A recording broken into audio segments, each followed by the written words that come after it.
खुदाए दे इनकलाब हमको, करे खुदा कामयाब हमको सदा।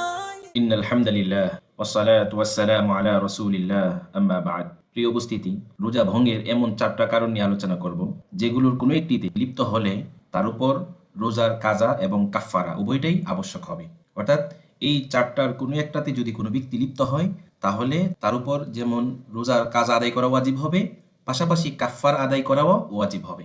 প্রথমেই আমরা আলোচনা করে নিচ্ছি কাফফারা কাকে বলে। রোজার কাফফারা আমরা কিভাবে আদায় করব।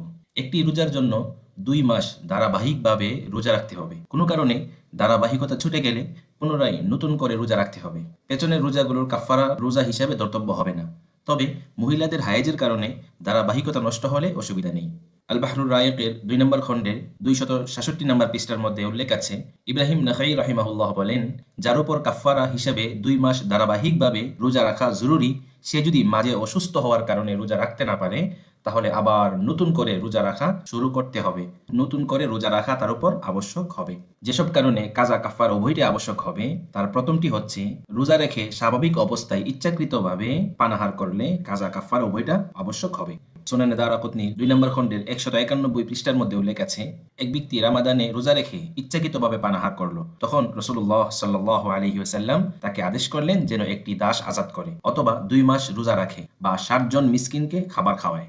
যেসব কারণে কাজা কাফফারা উভয়টা আবশ্যক হবে তার দ্বিতীয় কারণ হচ্ছে, রামাদানে রোজা রেখে স্ত্রী সহবাস করলে তার উপর কাজা কাফফারা উভয়টা আবশ্যক হবে। মুসান্নাফ আব্দুর রাজ্জাকের 7457 নম্বর হাদিসে উল্লেখ আছে, এক ব্যক্তি রাসূলুল্লাহ সাল্লাল্লাহু আলাইহি ওয়াসাল্লামের নিকটে এসে বলল, আমি রোজা অবস্থায় স্ত্রী সহবাস করেছি। রাসূলুল্লাহ সাল্লাল্লাহু আলাইহি ওয়াসাল্লাম তাকে কাফফারা আদায়ের নির্দেশ দিলেন। যেসব কারণে কাজা ও কাফফারা উভয়টা আবশ্যক হবে তার তৃতীয় কারণ হচ্ছে, বিড়ি, সিগারেট, হুক্কা পান করলে রোজা ভেঙে যাবে এবং কাজা কাফফারা উভয়টা আবশ্যক হবে। এই মাসালাটি রদ্দুল মুহতারের 3য় খণ্ডের 385 নম্বর পৃষ্ঠায় উল্লেখ রয়েছে। যেসব কারণে রোজা ভঙ্গ হলে কাজা কাফফারা উভয়টা আবশ্যক হবে তার চতুর্থ কারণ হচ্ছে, সুবহে সাদিক হয়ে গেছে জানা সত্ত্বেও আজান শোনা যায়নি বা এখনো ভালোভাবে আলো ছড়ায়নি, এ ধরনের ভিত্তিহীন অজুহাতে খানাপিনা করলে বা স্ত্রী সহবাসে লিপ্ত হলে কাজা কাফফারা উভয়টা আবশ্যক হবে। মহান আল্লাহ তাআলা সূরা বাকারার 187 নম্বর আয়াতের মধ্যে বলেছেন, وكلوا واشربوا حتى يتبين لكم الخيط الأبيض من الخيط الأسود من الفجر। আর আহার করো ও পান করো যতক্ষণ না পর্যন্ত ফজরের সাদা রেখা কালো রেখা থেকে স্পষ্ট হয়ে যায়।